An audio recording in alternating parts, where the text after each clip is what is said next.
Hay lugares que fueron construidos para que nadie pudiera escapar. Lugares rodeados de muros, barrotes, vigilancia constante y kilómetros de agua. Pero hay uno que se convirtió en una auténtica leyenda. Una prisión situada en una isla. Una prisión de la que escapar parecía prácticamente imposible. Alcatraz. Durante casi 30 años, la prisión federal de Alcatraz, en la bahía de San Francisco, fue considerada una de las cárceles más seguras de Estados Unidos.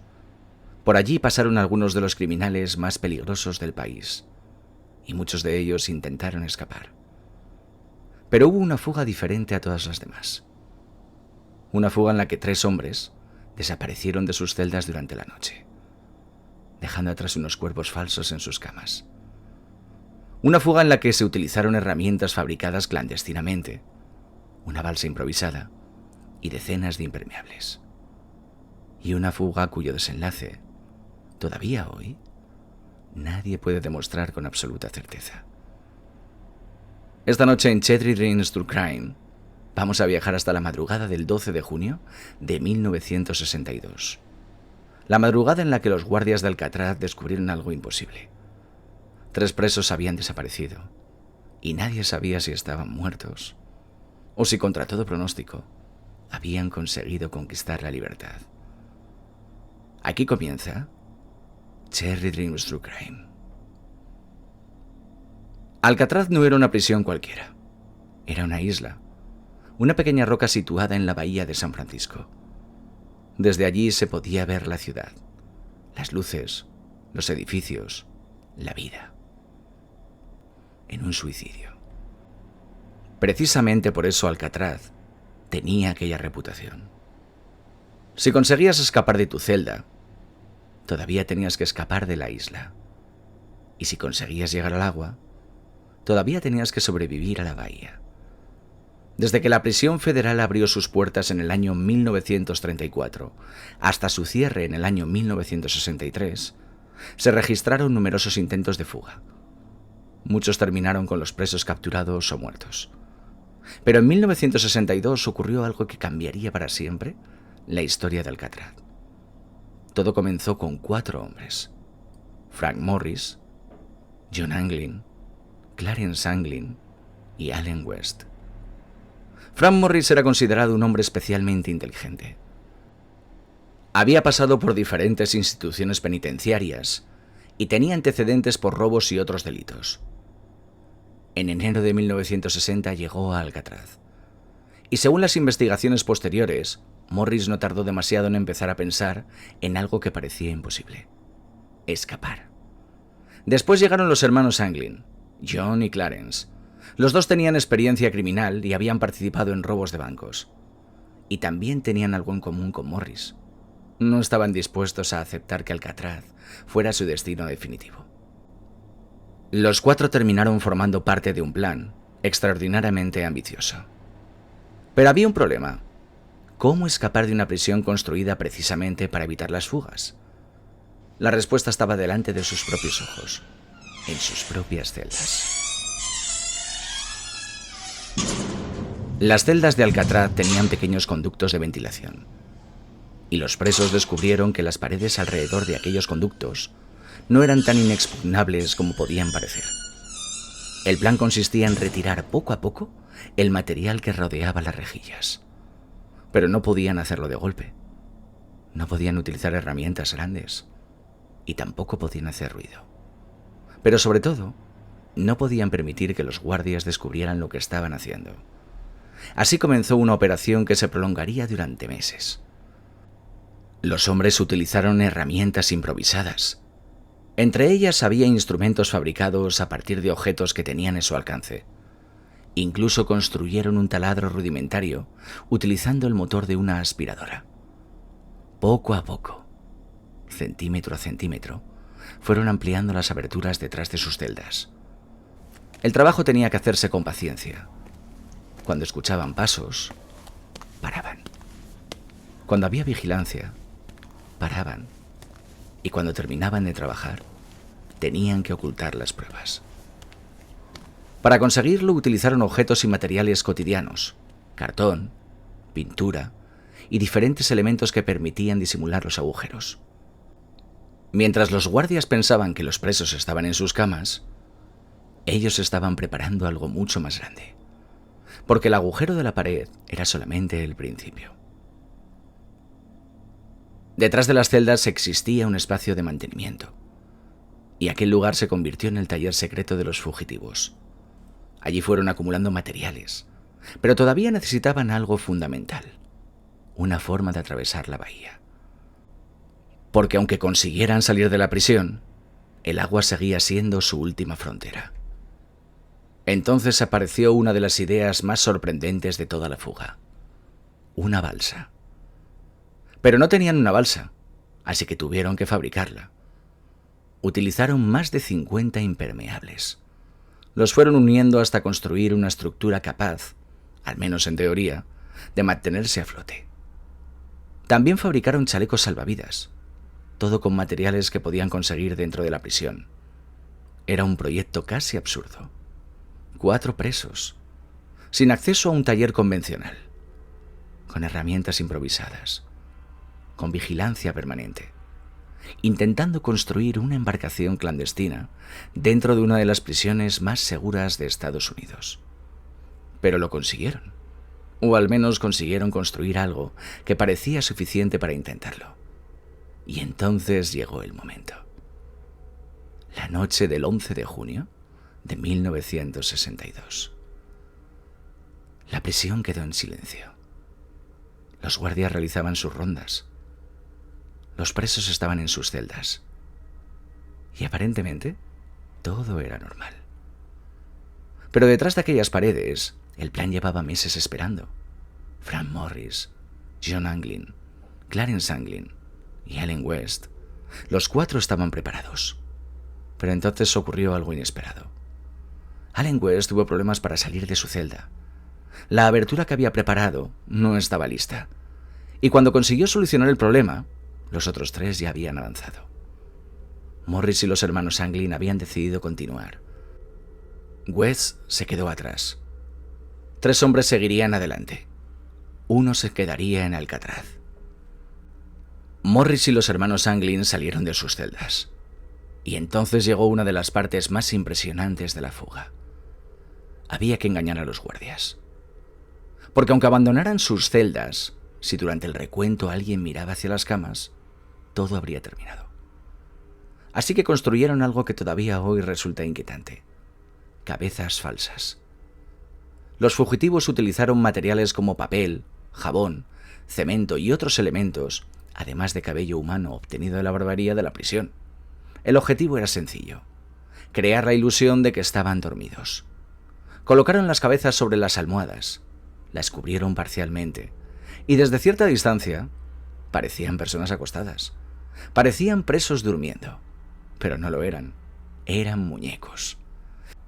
Mientras los guardias pensaban que 3 hombres estaban descansando, los 3 hombres ya estaban fuera de sus celdas y habían comenzado su última etapa.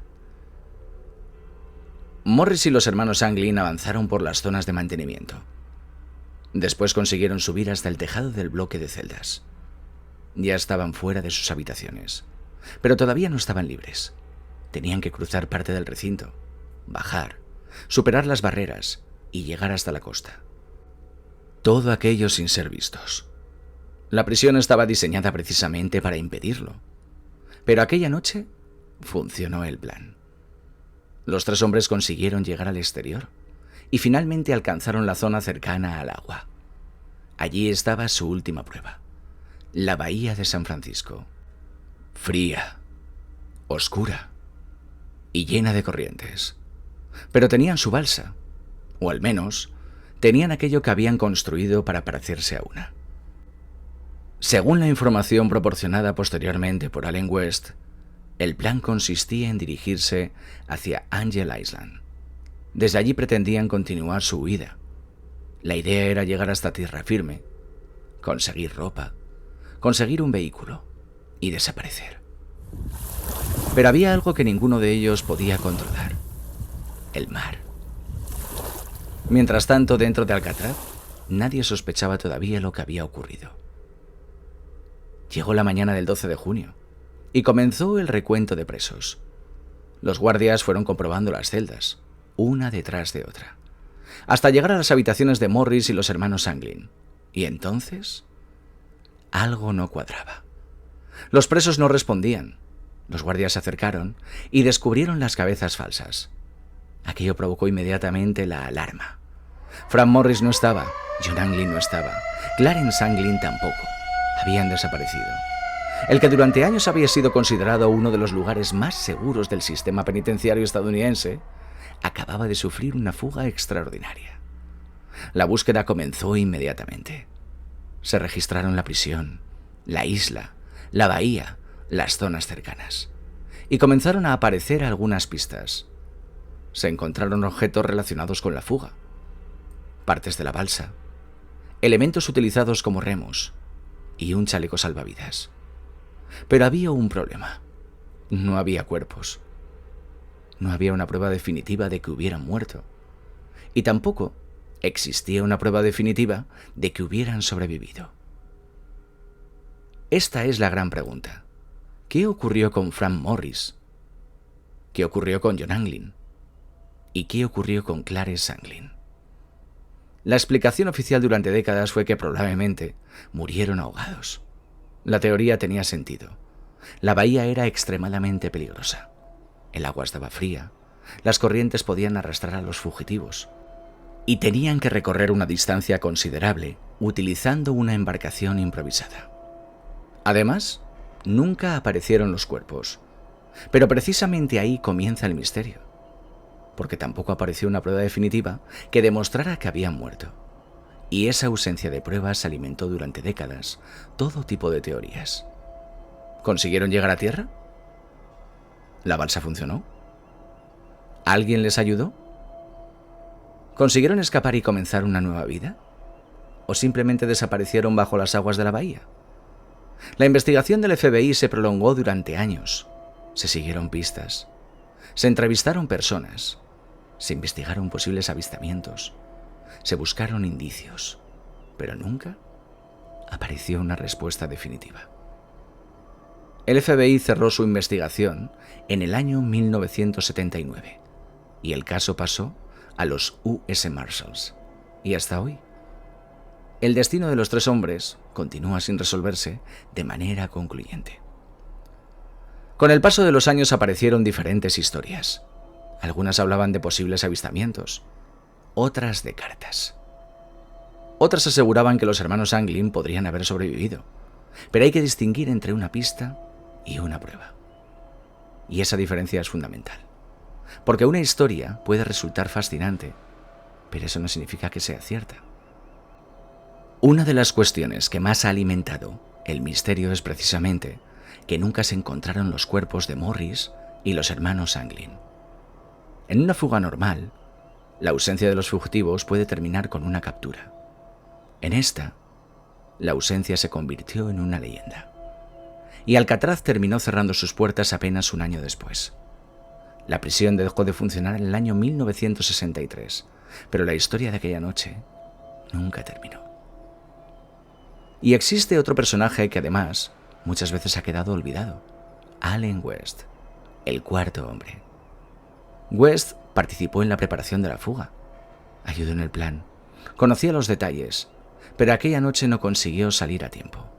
Y eso lo convirtió en una pieza fundamental para reconstruir lo ocurrido. Porque después de la fuga, West pudo contar a los investigadores lo que sabía. Gracias a su testimonio se pudieron reconstruir muchos de los pasos del plan. Y existe algo especialmente inquietante en su historia. Imaginemos por un momento lo que debió sentir. Meses trabajando en una fuga. Meses esperando esa noche. Y finalmente, cuando llega el momento, los otros 3 consiguen salir. Pero tú no. Los ves desaparecer y te quedas solo, dentro de Alcatraz, mientras ellos se dirigen hacia la libertad o hacia la muerte. West fue el único de los 4 que permaneció en la prisión. Y sin quererlo, se convirtió en uno de los principales narradores de una fuga que acabaría convirtiéndose en leyenda. Pero hay algo especialmente perturbador en la historia de Alcatraz. No sabemos cómo terminó. Normalmente, una historia de una fuga tiene un final. El fugitivo escapa, o es capturado, o muere. Pero aquí tenemos un vacío.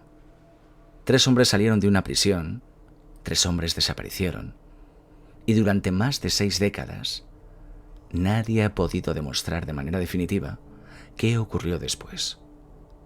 Puede que la balsa se hundiera, o tal vez puede que las corrientes los arrastraran. Puede que murieran de hipotermia. Puede que jamás alcanzaran la costa. Todas estas teorías son posibles, pero también existe otra posibilidad: que consiguieran sobrevivir, que alcanzaran tierra, que consiguieran ayuda, que cambiaran sus identidades y que vivieran durante años sin volver a revelar quiénes eran realmente. El problema es que no tenemos una prueba definitiva, y ahí está precisamente la fuerza de esta historia. No en saber que 3 hombres escaparon, sino en no saber qué ocurrió después. Quizá la pregunta más interesante no sea ¿sobrevivieron? Quizá la pregunta sea ¿por qué seguimos hablando de ellos más de 60 años después? Porque Alcatraz representaba algo. Alcatraz representaba la idea de que había lugares de los que era imposible escapar. Y aquellos 3 hombres consiguieron hacer algo que parecía imposible. Consiguieron salir de sus celdas. Consiguieron engañar a los guardias. Consiguieron abandonar la prisión. Y después, simplemente, desaparecieron. No sabemos si fueron héroes. No sabemos si fueron víctimas de su propio plan. No sabemos si murieron aquella noche. Y tampoco podemos demostrar que vivieran después. Solo sabemos una cosa. La noche del 11 de junio de 1962, 3 hombres dejaron atrás sus celdas. Y cuando llegó la mañana, Alcatraz tenía 3 prisioneros menos. 3 camas ocupadas por cabezas falsas, una balsa hecha de impermeables, algunas herramientas y un misterio que continúa hasta nuestros días. Quizá jamás sepamos qué ocurrió realmente en aquellas aguas. Quizá los 3 murieron intentando alcanzar la libertad. O quizá, en algún lugar, Frank Morris, John Anglin y Clarence Anglin consiguieron vivir una segunda vida. Una vida sin nombres, sin pasado, sin Alcatraz. Una vida en la que nadie volvería a encontrarlos, porque algunas historias tienen un final y otras simplemente desaparecen en la oscuridad. Esto ha sido Cherry Dreams True Crime. Y recuerda, la verdad a veces es mucho más inquietante que la ficción. Si te ha gustado este episodio de La fuga de Alcatraz, espero que lo compartas con los amigos tuyos, ya sea a través de Spotify, iVoox, YouTube. Déjame comentarios también en estas plataformas, o si no también puedes mandarme un mail a cherrydreams2024@gmail.com indicando qué te ha parecido, algún dato que quieras aportar más, o quizá algún nuevo tema de misterio, o quizá del nuevo sección de Cherry Dreams True Crime que quieras que comentemos en el programa. Sea lo que sea, gracias por escucharme cada semana. Ya sabéis que este proyecto es gracias a vosotros, así que si queréis también, suscribiros, que es totalmente gratuito, y a mí también me ayuda para poder seguir creciendo con todo esto. Os deseo un fantástico día y que tengáis una feliz semana. Mis queridos Cherry Dreamers, hasta luego.